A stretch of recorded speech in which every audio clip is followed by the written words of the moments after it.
안녕하십니까? 우리 원문서기 신약성경 히브리서 에베르경 서기 2강째입니다. 오늘 히브리서 1장 1절부터 시간이 주어지는 만큼 공부하겠습니다.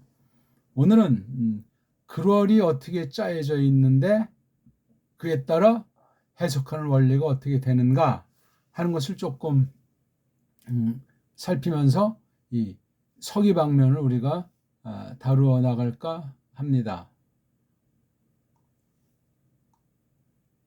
에벨이라는 말은 지난 시간 본 거 설명하신 그러니 이게 문장이죠, 문장. 그 다음 해석. 자, 히브리서 1장 1절 한번 읽어보겠습니다.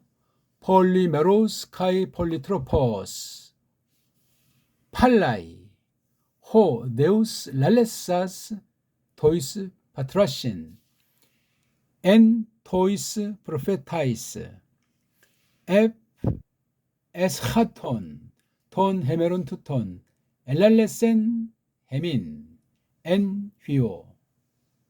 굉장히 짜임새 있게 1절이 돼 있죠. 그렇죠? 여기 전체 주어는 호데오스, 전체 동사는 엘 랄레센, 그렇게 한 문장으로 돼 있는 겁니다. 그런데 한 문장인데 꼴이 좀 문장별이 참 특별나요. 여기 이제 랄레사스라고 하는 분사가 나와요. 분사.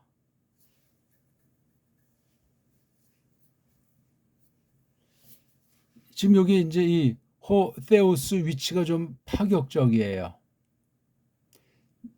차라리 요거를 여기다가 놓는 게 괜찮을 것 같은데 그렇게 배열을 안 했어요. 왜 그런가? 왜냐면 여기 이 팔라이라고 하는 거랑 여기 F부터 해서 요게 비교하게 돼 있잖아요. 그렇죠? 그리고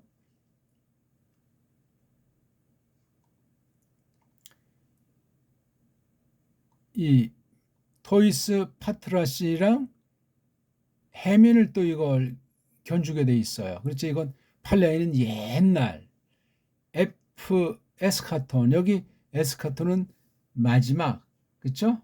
마지막이란 뜻이잖아요. 뭐가 마지막이냐? 요것에 관련된 마지막. 이 날들에 속한 마지막들 에피 다음에 이격을 써가지고 여러 가지 양상, 그렇죠? 이것도 이격, 이것도 이격, 이것도 이격. 이 마지막들이라고 하는 거, 이 그 마지막들이라고 하는 것과 이게 에스카톤이라고 하는 것을 관련지어 놨어요. 이 날들 중에서 에스카톤에 주목하는데 요 에피라고 하는 것은 요것에 관련된 것들을 놓고 에피자예요. 에피가 이제 어디 우애라는 뜻도 있죠. 우애 또는 에피 그러면 어떤 것에 대한 것이고, 아무튼 이 몇 개 안 되는 전치사를 가지고 불임인데 여기는 그냥 팔라이 자만 써 있어요. 팔라이 부사 옛날 옛적. 이거는 이 날들 마지막들, 이 날들 마지막들 또는 마지막인데 이 날들에 대한 마지막들에 대한 거를 하고 여기 동사가 나오잖아요. 여기다 주어를 써놨어요. 그 다음 요거는 엔토이스, 요거는 선지자들, 요거는 아들, 아들이 이예수스 흐리스토스라고 뒤에서 밝히고 있죠. 그러니까 여기 성부가 나와 계시고 성자가 나와 계시고 이 모든 것을 적고 다 정리한 건 성령님이시고, 벌써 이 안에 한 본체이시면서 새 신격, 아버지로서 아들로서 영으로서 구별된 동등한 영광과 권세 가운데서 구별된 이를 통해서 한 하나님으로서 우리에게 무엇을 나타내시는가 하는 것을 배우도록 하시는 거죠. 그러니까 성부는 성부대로, 성자에 대해서는 성자에 대해서대로, 또 성부와 또 우리 관계는 어떻게 되나 이런 것들을 성경 계시 전체에서 가르치면서 동시에 교회로서 예수 그리스도스와 갑주고사신 이 몸의 관계를 대전제해서 신분의 변화 가운데 은사를 따라서 어떻게 구약부터 맡겨주셨던 보편한 일, 교회의 사명에 대해서 진리 싸움에 대해서 진리 해석에 대해서 특별계시를 어떻게 기록자들이 구약은 기록하고 배열을 했으며 신약 계시는 또 그것을 이어받아서 어떻게 정리해 나갔는가 이런 기본적인 것들을 깊이 있게 폭넓게 많이 장악해 놔야 해석이 비로소 가능하고 그걸 쭉 장악하는 공부가 석의 엑세게시스라고 하는 헬렌 말로 아주 밝혀버리는 아주 이끌어버리는 그런 공부가 되겠습니다. 근데 여기 제일 초점은 문장을 보니까 이게 제일 앞에 나와 있잖아요. 이건 부사예요. 오스로 끝난 건 이게 통상 부사죠. 부사. 근데 이거 오스의 원조는 오스에서 변형된 명사 꼬랑지로 보편인데 이게 오스는 이게 주격이에요. 명사 꼬랑지 보통 남성을 대표로 쓸 때 이게 오스 짧은데 이건 오메가스에서 이게 주격이니까 이게 도치돼서도 강력하지만 이 부사라고 하는 것이 그냥 있으나마나한 존재로 한글 성경 번역에선 수많은 부사 같은 것들을 빼버렸어요. 접속사에서도 그러하고 너무너무나 축소 성향의 간추린 성향의 번역 아닌 번역으로 되어 있는 게 한글 성경들 번역이에요. 그건 그 당시 원문 비평자들 성경을 뜯어고친 자들의 그 거짓된 신학 주류에 속하지 않은 그런 신학에 속한 영향을 가진 선교사들이 와가지고 이미 배교의 시대를 서구가 강타했기 때문에 그렇게 지금 한글은 돼 있고 그것을 모르고 그냥 보다 보니 한국엔 이단 사이비가 널려 있고 아무나 그냥 신학하고 목사가 된다고 하고 엉망진창해. 아무나 신자가 된다고 하고 공부들을 안 하고 하되 정확히 할 줄을 모르고 어떤 계열을 따라서 하나님 섭리 가운데 구약에서 신약까지 기록 종교를 한다면 오늘까지 어떻게 이어지나 하는 것에 대해서 감감해요. 아는 체하고 뭐 이런 사람들이 많이 있는데 그래가지고는 안 되는 거예요. 하나님 앞에 정당하게 성실하게 신령한 품격으로 점점 그리스도스를 닮아가면서 말씀 한 톨이라도 소리 하나 글자 하나의 성경 기록 자체에 대해서 여러 형태로 가감하는 유혹 가운데 속아 넘어갈 수 있음을 알고 정말이지 하나님의 은혜 가운데 성령님을 좇아서 절치부심해야만 하겠습니다. 아니면 끝장나요. 다시 한번 제가 이렇게 구분해 놓은 걸 보고 읽죠. 폴리메로스 카이 폴리트로퍼스 이걸 놓고 팔라이 이것에 대해서는 F, 에스하톤, 톤, 헤메론 투 톤 대비가 되죠. 호데오스 이걸 놓고 여기에는 랄레사스 여기에는 엘랄레센 한 문장인데 이게 분사 문장식으로 돼 있어요. 분사 구문인데 여기 묘하게 잘라져 있어요. 그렇죠? 위치가 그래요. 그 다음 대상 누구에게 이야기하시고 나냐면 그 아버지들에게 이야기하고 나서 누구 안에서 그 선지자들 먼저 말된 사람들 그 선지자들 안에서 아버지들에게 이야기하시고 나서 끊고 그 때는 어디 후에 그 마지막들 뭐의 마지막들이죠? 이날들 요거 이날들이에요. 이날들의 마지막들이랑 이 날들이 이게 관련되죠. 어떤 하루만 딱 끝난 걸 마지막이라고 하지 않고 범위가 있어요. 언제부터 언제까지가 다 이게 마지막 날이에요. 끝날, 종말이에요, 종말. 이게 뭐 하루 1초 아니에요. 이 기간이. 이것도 우리가 규명해야 돼요. LLS 말씀하셨다. 그렇잖아요. 그러니까 여기에 넣는다면 호 데우스가 있음직한데 여긴 뺐어요. 그냥 여기 앞에 이미 한번 나왔으니까. 특수예요. 원래 분사구문 그러면 이거 주어가 안 나오거든요. 그래서 이게 원래 여기에 써야 되는데 여기다 갖다 쓰는 아주 파격이에요. 파격. 해미는 여기 아버지랑 관련 짓는 것이고 그 다음에 선지자들은 아들. 그래서 이게 성경 해석의 큰 원칙을 폴리 메로스라고 하는 거. 그 다음에 폴리는 많다는 거잖아요. 메로스는 어떤 시공을 부분 자른 것이고 각 부분에 대해서 트로페스는 방식, 사리의 원칙, 방식이에요. 아주 정말 이렇게 잘라놓고 보니까 뭐가 좀 보이잖아요. 문장 형태가. 이걸 놓고 볼 때 한글 번역은 어떻게 번역했나 하는 번역 방식, 번역 성격, 거기에 나타난 신학의 성격, 번역 방식에 대한 어떤 신학이냐, 정통 주류냐, 자유주의 신학, 로만 카톨릭이랑 인본주의 신학, 유대 신학이 짬뽕된 헬라주의가 침투했는가 하는 걸 여실히 알아볼 수가 있습니다. 다시 한번 지우고 한번 보죠. 그렇죠? 아무튼 하나님이 이야기하시고 나서 이야기하셨다. 에? 에. 그래서 여기 앞부분에 놓고 뒷부분에 이렇게 둘을 딱 했어요. 그러니까 요 폴리메로스랑 트로포스가 옛날에도 되고 또 마지막 날들에도 되고, 즉 성경 계시 기록에 옛날에 이것을 갖다 OT 구약이라고 말할 수 있다면 이 날들 마지막에 대한 것은 신약이라고 볼 수도 있는 거예요. 이게 그렇죠?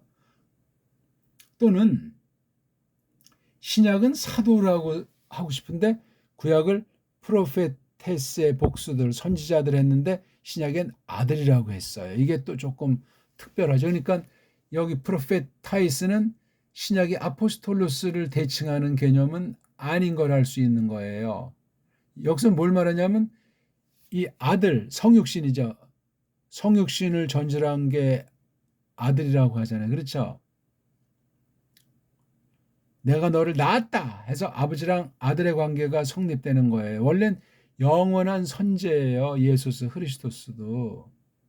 그럼 무슨 뭐 등급이 이렇게 말로 할 수 있는 게 없는데 사람에게 알릴라니까 가장 유사하고 가까운 것이 혈통으로 부자지간으로 하나님께서 갖다가 쓴 거지, 사람의 부자관계 혈통을 가지고는 아버지 하나님과 아들 하나님은 도무지 알 수가 없어요. 아주 그 비유라고 하는 거, 뭐 상징이라고 하는 것이 이 언어 한계라고 하는 것을 잘 조심스럽게 부려야 돼. 우리가 어떤 하나님께서 창조한 법칙 가운데 있는 언어 부패했을지라도 그것을 우리가 육신으로도 다루지만 신령한 속사람으로 다룬다 할지라도 창조물이란 말이에요. 창조물을 가지고 조물주에 대해서 그린다는 것, 설명한다는 것이 본질상 언어 도단이에요. 그래서도 세상 문자일 수가 없고 성령님께서 감동하신 숨결을 불어넣으신 문자로 뒤바꿔서 그걸 우리에게 알게끔 누가 해석을 해주고 깨닫게 해주시냐면 성령님께서 하시는 거예요. 뭘 가지고? 예수스 그리스도스에 관한 것 가지고 그리스도스의 중보사역 전반의 효능을 힘입게 해서 구원의 효능을 위한 피로 말미암은 대속을 아는 심령들에게 이 성경을 알고 풀이하도록 해 주신단 말이에요. 그러니까는 창세기서부터 계시록까지 요 방식, 구약은 구약대로, 신약은 신약대로, 구약에 나타나신 예수스 그리스도스랑 신약에 성육신하신 예수스 그리스도스께서 계시의 주체로서, 계시 자체로서 두 방편, 옛적에, 그 다음 이 날들 마지막들 위에, 보통 레고자를 쓰는데 레고 아니고 랄레인 자는 이야기하다 구약으로 치면 이게 말랄에 해당할 거예요. 말랄. 좀 더 친근하고 좀 더 가까이, 사람 냄새가 좀 나요. 레고는 굉장히 격식을 갖춘 좀 딱딱하다, 공식이다 할 것 같은데 이거 랄레인 말랄자는 그렇지가 않아요. 아무튼 지금 여기 글월이 어떻게 짜여져 있나를 간단히 설명드렸어요. 그렇죠? 호세우스께서 이야기하시고 나서 이야기하셨다. 누구에게 이야기하셨냐면 옛날인데 그 아버지들에게 그 알림꾼들 선지자들 안에서 이야기하시고 나서 요 자체를 보면 또 이게 도치의 위치에 있어요. 그렇죠? 요 문장 볼 때 요게 팔라이. 그러니까 옛적이랑 이 날들 마지막을 도치해서 앞에다가 이렇게 놨어요. 그럼 요 옛적의 그 계시 방식이랑 이 날들 마지막들 후에 계시 방식에 대해서 잘 숙고해. 이걸 성경에서 찾아야 돼요, 우리. 요 글을 쓰기 전까지 히브리서가 신약 성경 중에 얼만큼 빨랑 썼는지는 모르지만 히브리서 뒤에 있는 계시록까지 우리가 오늘날 볼 때는 계시록까지도 요 틀대로 돼 있음을 우리가 유추 짐작할 수 있는 거예요. 아무렇게나 성경 개론하고 성경 편집하고 막 그렇게 하는 게 아닙니다. 지금 우리가 글월이라고 했잖아요. 예? 글월의 짜임새인데 글월 글의 월이잖아요. 글로 써진 문장이란 말이에요. 글로 써진 문장. 글자에 담겨 있는 뜻이 되어져 있는 것이 어떻게 짜여져 있는. 벌써 이게 짜임이라고 하는 것에서 어느 만큼 해석이 들어가 있고 이 글월이라고 하는 이게 글자로 이루어진 문장이라고 할 때 이 그 글자는 소리에서 온 거예요. 소리에 담겨 있는 이 뜻에 대한 해석 방식이 소리였는데 이게 글자로 되면서 뜻이 글자로 돼 있으면서 이걸 또 글자에 대한 해석 원리가 있어요. 해석 원리가 일치해야 돼요. 소리가 글자랑 차이가 날지라도 본질은 그 공통점은 관련돼 있는 거예요. 그러니까 벌써 이 글월 자체에도 해석이 있고 짜임새를 어떻게 보냐 이게 벌써 해석과 무관한 것이 아닙니다. 벌써 여기 글월 속엔 낭독이 먼저 들어가 있기 때문에 이걸 낭독을 해야 돼요. 똑바로.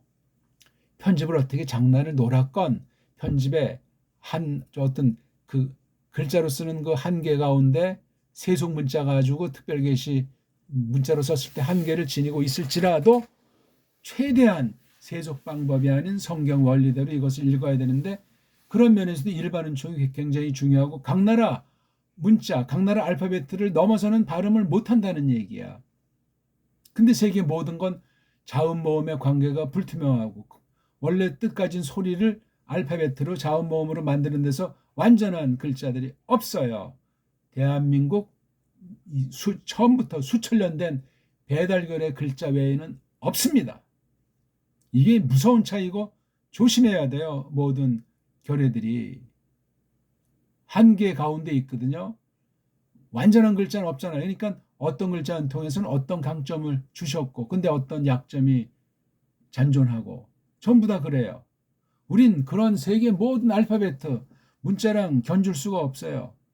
견줄 수 있는 나라가 없어요. 그 잣대 가지고는 우리 문자의 근원을 근처도 못 와요.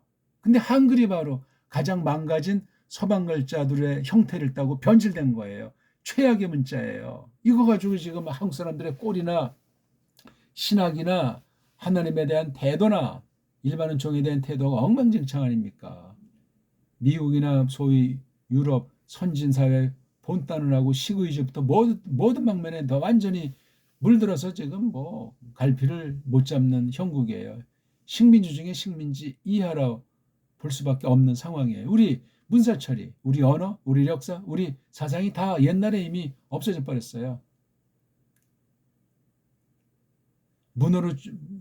문헌으로 조금 나와 있고 DNA에 남아 있는데 사투리에 문자 측면에서는 사투리에 그나마 아직 남아 있지만 그 사투리 표기를 자꾸 없애버리잖아요. 한글이라고 하는 한글 맞춤법에 규제해가지고 자꾸 만들고 그다음에 표준말 제도로서 또 그냥 다 바꿔버리고 사투리 쓰면 쪽팔리게 만들고 틀렸다고 하고 표준말이라는 원래 없어요.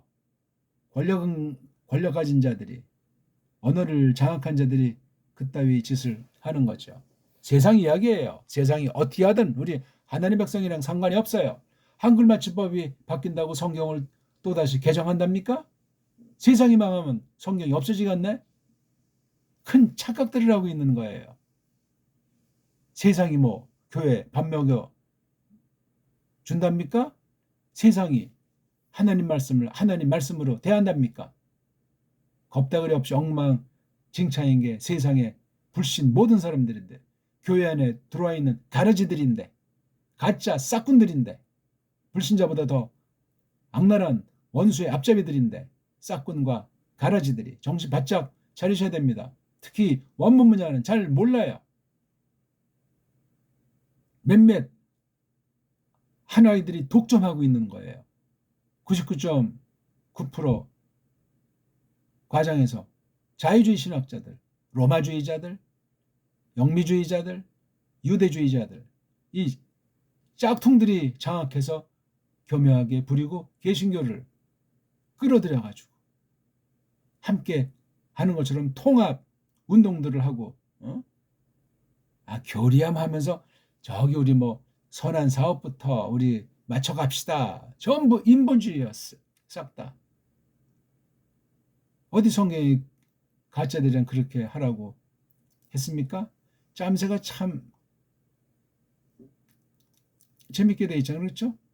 요게 요거랑 좀 연결되고 요게 요거랑 연결되고 랄레사스 엘랄레센, 이 분사의 맛, 동사의 맛, 주어 호테오스, 성부께서 이 모든 계시 기록 또는 계시 기록 이전의 모든 계시 사건의 주의심을 여기 알리시고 있잖아요. 주의심을. 폴리메로스, 시간을 전제로 한 갈래로 이렇게 딱 나눴잖아요. 그럼 우리 한번 시간 중심으로 나눔이 이걸 이제 어떻게 나누면 되겠어요? 예? 옛날과 마지막들의 구분을 어디로 잡아야 되겠어요? 선지자들과 아들 사이에 있잖아요. 그러니까 구약과 신약을 이렇게 말을 했어요. 아버지들은 이거 아담이요 모든 이 구약에 있는 사람 이거 해면은 뭐죠? 신약, 새 언약에 속한 새로운 이스라엘을 말하는 거예요. 이건요.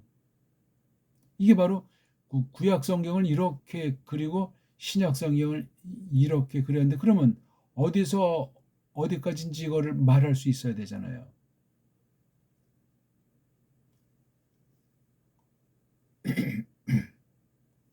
방식, 나눔, 방식, 시간이든 뭐 내용이든 하나님께서 어떻게 경륜을 펼치셨는지 그걸 놓고 지금 오늘날 66권으로 돼 있는 걸 가지고 이걸 적용해서 이걸 우리가 잘라볼 필요가 있는 거예요. 저마다 한번 연구를 해보세요. 이거 선지자들, 그러면 이건 분명히 구약이잖아요. 선지자들의 마지막이 누구죠? 세례 요한, 이오안네스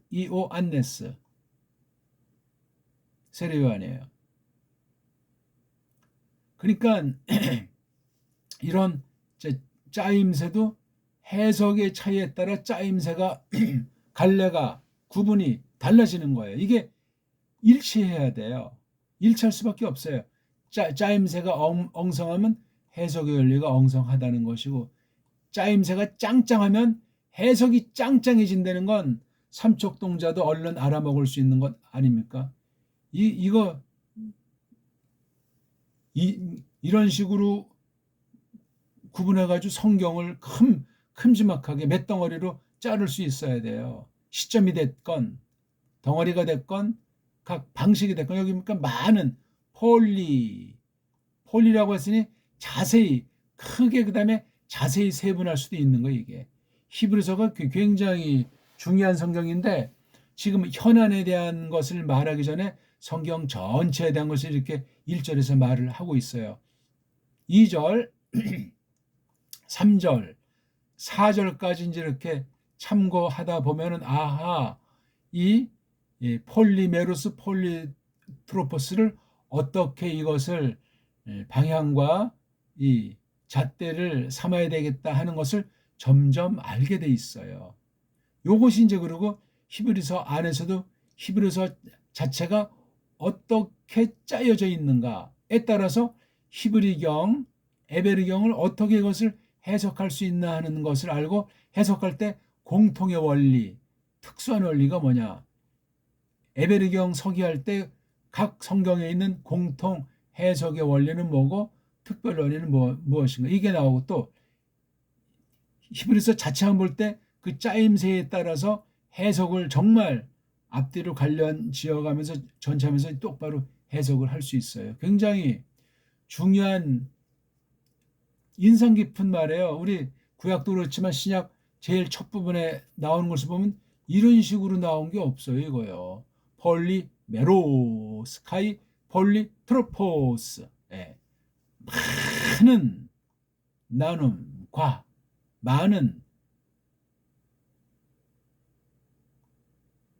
이게 예. 나눔 많게와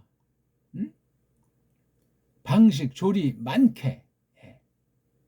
때로 나누든 뭐 아무튼 어떤 방법으로 이렇게 갈래를 치건 지금 여기 안에 들으니까 시점 그렇죠? 그다음 대상 그다음 방편 이 세 가지가 여기 들어 있어요. 그렇죠? 세 가지를 메로스 부분으로도 세분해 나갈 수 있고 트로포스 방식으로 세분해 나갈 수 있어요. 그거 우리 성경 가지고 저마다 연구해 보세요. 그러면 폴리메로스 자체를 점점 깨닫게 되고 동시에 폴리트로포스도 자연스럽게 깨닫게 되니까 크게 두 가지 큰 방법, 두 가지 큰 성격으로 구약 성경과 신약 성경이 돼 있다고 이 에베르경 히브리서를 쓴 것으로 일컬어지는 파울이 알려주고 있는 거예요. 대단히 중요한 거예요. 이거 모든 성경이 다 중요하고 특히 서두가 어떤 성경이든 서두가 굉장히 중요합니다. 서두 어떤 건 이제 한 절 또는 뭐 몇 절 덩어리 가지고 그 나머지의 성격을 알 수 있도록 여기서 제안을 주는 경우들이 많아요.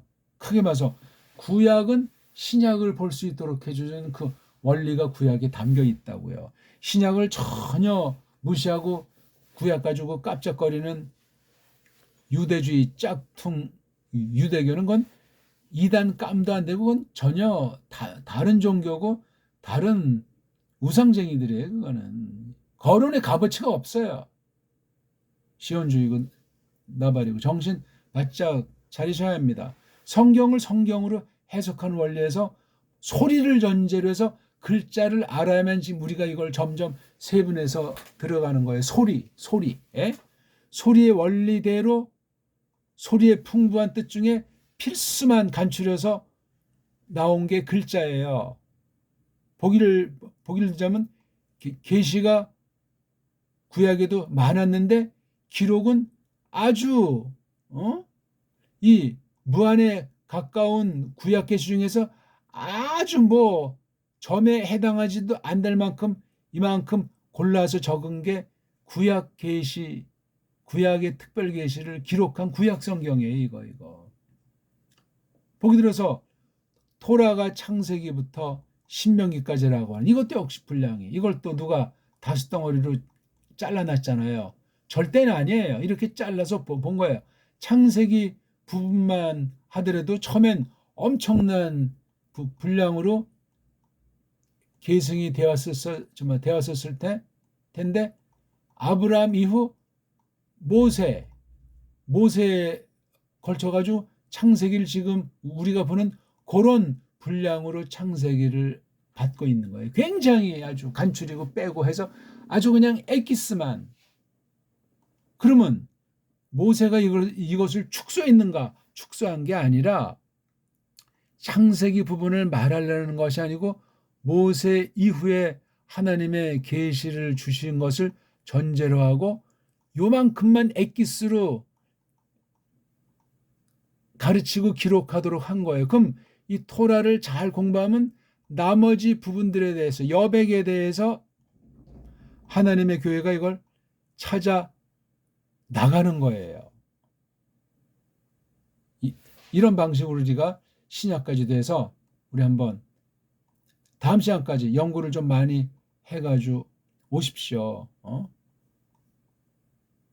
분량은 어느 책에서 어디까지, 기록자는 누구부터 누구까지, 시점은 어디부터 어디까지, 여기 큰 원리가 이런 큰 두 가지 해석의 원리를 여기 세 가지 요소로다가 이렇게 구약 신약을 딱 해놨으니 이 용어 표현, 시점, 대상, 그 다음에 방편이 되는 이런 걸 특히 여기 아포스톨로스라고 안 쓰고 휘오스라고 썼어요. 굉장히 아직은 아주 조심해서 봐야 될 중요한 문제예요.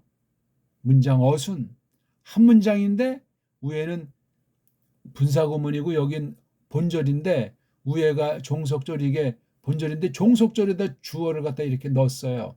잘 나오는 방법이 아니에요. 이게 문장이 굉장히 고려해가 있었는데 이게 한 문장으로 성립이 안 되니까 종속절 2절, 종속절 3절과 4절로 나가서 이런 여러 문장, 그런 식으로 1절에서부터 4절이 한 덩어리가 되어 있는 거예요. 우리 다음에 샘플 요거를 어디서부터 어디까지 요걸 정말 성경 전체를 보는 성경 개론, 성경 구분, 이건 이미 성경 해석이 그 개론과 구분에서 이미 어떤 틀이 정해지는 거예요. 조심해야 돼요. 그러니까 함부로 성경 서론, 성경 개론, 뭐 성경 요약, 성경 뭐 핸드북 그런 거 함부로 보면 날라가요.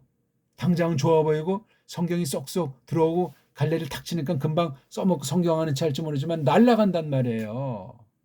함부로 그렇게 하는 거 아니에요. 그게 성경 가감 범죄를 깔고 들어가는 성경 신학 교재가 될 수 있단 말이에요. 이런 얘기들을 누가 해주겠습니까? 깔뱅 주석이가 한번 읽어보세요. 쭉 1장 1절에 대해서 히브리서 전체에 대한 주제 설명에 대해서 소개할 만한 주석책이 별로 없어요. 각 주석마다 특징들이 있다고 하지만 안 그래요. 그러니까는 소리들은 무성한데 참된 소리, 참된 복음은 늘 적고 그나마 적은 수 나머지들에게 성령님께서 역사하신다. 과연 내가 남은 자에 속한 사람인가? 진정 거듭났는가? 자문자답해서 구원의 믿음 가운데 있다고 확증하셔야 돼요. 확증 못하면 버림받은 사람이에요. 고린도 교회한테 바울이 그렇게 말하지 않았습니까? 자, 오늘은 이런 정도를 하겠습니다. 히브리서의 이 말씀을 통해 성경 어느 책이건 성경 한 권을 치든 두 권으로 자르든 신구약을 뭐 10권으로 자르든 아무튼 그럴의 그 한 절 한 절, 한 문장 한 문장의 짜임새랑 그것에 대한 해석 원리가 뗄 수 없이 굉장히 중요한 것이다 하는 거를 간단히 말씀드리면서 소리가 전제된 글자관을 가지고서야 이 해석의 가장 핵심이라는 서기를 우리가 비로소 할 수 있어요. 원문 아무리 해도 원문의 소리가 글자 어떻게 반영되어 있나, 원문 글자가 어떻게 구성되어 있나 하는 걸 자기네 나라 알파벳 가지고 한계 가운데서 볼 수밖에 없다 하는 걸 다시금 생각하면서 서구신학의 엉망진창을 우리 배달결에는 우리 언문과 우리 한문을 정음 원리로 살려서 뛰어넘어야 될 사명이 있다는 사실을 조심스럽게 말씀드리면서 저마다 정말 깊이 자각하고 연구해 보기를 바라겠습니다. 고맙습니다.